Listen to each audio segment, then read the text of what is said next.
வணக்கம். இன்னைக்கு நம்ம பார்க்க போகிறது அந்த பிளாஸ்டிக் ஸ்பூனில் பூ எப்படி வரையுது, பூத்தட்டு மாதிரி டெக்கரேஷன் ஐட்டம் பண்ணலாம். நம்ம இந்த பிளாஸ்டிக் ஸ்பூனில் இந்த தட்டில் எப்படி ஒட்டுறதுன்னு பார்க்கலாம். தட்டு இல்லை, சாரி, அட்டையில். இது வந்து நோட் புக் அட்டை, அதை எடுத்துருக்கேன். இதில் இந்த வளையலில் நம்ம இதை வரைஞ்சி கட் பண்ணிக்கலாம். இந்த மாதிரி நீங்கள் கட் பண்ணிக்கலாம்.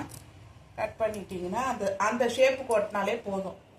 ஏன்னான்றதுனால நல்லா பெருசாக வரும், அதுக்காக அந்த சைஸே போதும். நம்ம இதை வந்து கட் பண்ணிவிட்டு அதில் வந்து நம்ம ஒட்டலாம். இதுக்கு வந்து ஹைட்டு தேவைன்றதுனால நான் தர்மாக்கோல் எடுத்திருக்கேன். இதையும் அதே ஷேப்புக்கு கட் பண்ணி எடுத்துப்போம். நம்ம கட் பண்ணி முதல்ல இதை ஒட்டிட்டு அதுக்கப்புறம் அது மேலே நம்ம ஸ்பூன் ஒட்டுவோம். இந்த மாதிரி 2-3 செஞ்சிங்கன்னா பார்க்கறதுக்கு நல்லா டெக்கரேஷன் நல்லாயிருக்கும்.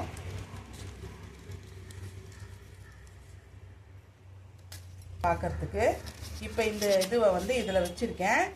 இந்த தர்மாக்கோல் அட்டையில் நம்ம இதை வந்து கட் பண்ணிக்கலாம்.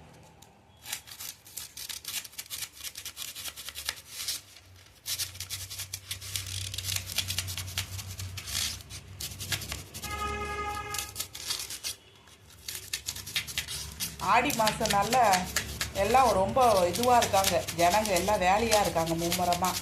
அதனால் கொஞ்சம் வீடியோஸ்லாம் கொஞ்சம் பார்க்குறது ரொம்ப கஷ்டமாக இருக்குது. பார்க்குறவங்களுக்கும் ரொம்ப நன்றி, பார்க்க போகிறவங்களுக்கும் ரொம்ப நன்றி. டைம் எடுத்து அதை உட்காந்து பார்க்கணும் இல்லையா, அவங்களுக்கும் ரொம்ப நன்றி.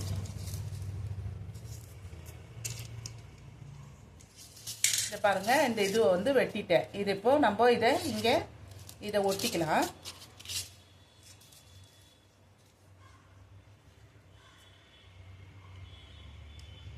இதை பாருங்கள், இந்த மாதிரி உடச்சி வச்சுருக்கேன். கட் பண்ணி அதை வந்து நம்ம சென்டர் பண்ணி ஒட்டிக்கலாம். ஃபஸ்ட்டு எப்போவுமே 4 பக்கம் ஒட்டிடுங்க. 4 பக்கம் ஒட்டிட்டு அதுக்கப்புறமா சைடில் ஒட்டுங்க. அப்போ தான் அழகாக இருக்கும் பார்க்க. நீட்டு ரவுண்டு கரெக்டாக வரும். அதுக்கு தான்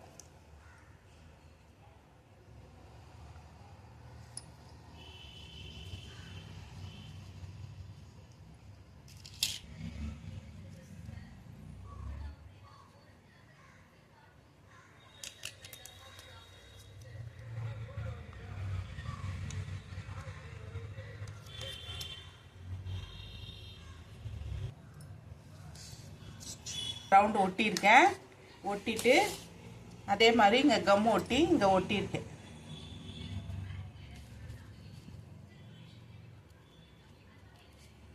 நம்ம வந்து இந்த குழி இருந்து பாருங்கள், அந்த குழியில் ஒட்டுவோம். அப்போ அது வந்து இந்த ஷேப்பில் உட்காரும். அதுக்காக நான் அதில் ஒட்டியிருக்கேன்.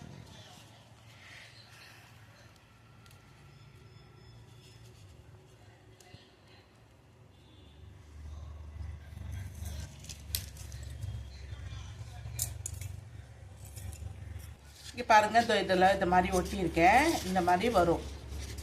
இந்த மாதிரி நிறைய செஞ்சு 4-5 செஞ்சு கூட வால் டெக்கார் மாதிரி ஒட்டலாம். அப்படி இல்லை டேபிளில் வைக்கிறதுக்கும் நல்லா டெக்கரேஷன் ஐட்டம் நல்லாயிருக்கும்.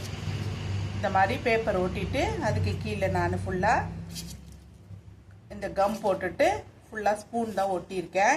நீங்களும் இதை ட்ரை பண்ணி பாருங்கள். இதுக்கு மேலே பெயிண்ட் அடிக்கிறத நம்ம அடிக்கலாம். மேலே வந்து அதே மாதிரி அட்டையை கட் பண்ணி இங்கே ஒட்டியிருக்கேன். அது கொஞ்சம் டிஃப்ரெண்ட்டாக தெரியாதுன்றதுனால ஒட்டியிருக்கேன். நீங்கள் ட்ரை பண்ணி பாருங்கள் இதே மாதிரி. இந்த வீடியோ பிடிச்சிருந்தால் லைக் அண்ட் ஷேர் பண்ணுங்கள், சப்ஸ்கிரைப் பண்ணுங்கள். கண்டிப்பாக இந்த வீடியோவை ட்ரை பண்ணி பாருங்கப்பா. இந்த வீடியோ எனக்கு பிடிச்சிருந்தது, நான் இதை ட்ரை பண்ணி பார்த்தேன். நீங்களும் ட்ரை பண்ணி பாருங்கள். வீட்டில் கொலு வைக்கிறவங்க இருந்தீங்கன்னா கொலுவுக்கு கூட நீங்கள் இதை ஒரு இடத்துல வச்சுக்கிட்டு இதில் சின்னதாக அந்த கேண்டில் வருது பாருங்கள், அதை வச்சிங்கன்னா நல்லா செம்மையாக டெக்கரேஷன் அழகாக இருக்கும். நீங்கள் சாமி கும்பிடும் போது கூட இந்த மாதிரி கிருஷ்ண ஜெயந்தி கும்பிட்றீங்க, விநாயகர் சதுர்த்தி கும்பிட்றீங்க, ஈவினிங்கில் நல்லா லைட் செட்டிங் இருக்கணும்னா இதில் லைட் வச்சுட்டு பண்ணிங்கன்னு வச்சுக்கோங்க, நல்லா அருமையாக அழகாக இருக்கும். டிஃப்ரெண்ட்டாகவும் இருக்கும். நம்ம ஒரே ஃபார்மேட்டில் பண்ணுறது கொஞ்சம் வேரியேஷன் மாற்றி பண்ணும்போது உங்களுக்கும் மன நிறைவாக இருக்கும், சந்தோஷமாக இருக்கும், வீட்டில் இருக்கிறவங்களுக்கும் சந்தோஷமாக இருக்கும். அதனால் கண்டிப்பாக ட்ரை பண்ணி பாருங்கப்பா. இன்னைக்கான சிந்தனை மொழிகள் என்ன? சிந்தனை மொழி: அறிவால் உழைப்பவர் உலகை ஆள்கிறான், உடலால் உழைப்பவன் உழைப்பாளி ஆகிறான். அறிவால் உழைப்பவன் உலகை ஆள்கிறான். உடலால் உழைப்பவர் உழைப்பாளி ஆகிறார் என்ற வார்த்தைகள் பிடிச்சிருந்தது. அதை நான் உங்ககிட்ட ஷேர் பண்ணிக்கிட்டேன். இந்த சீன பொன்மொழிகள்ல இருந்து வந்தது. அதில் பார்த்த இது அதுதான் உங்ககிட்ட ஷேர் பண்ணிக்கிட்டேன். இவ்வளோ நேரம் இந்த வீடியோ பார்த்ததுக்கு ரொம்ப நன்றி. தேங்க்யூ.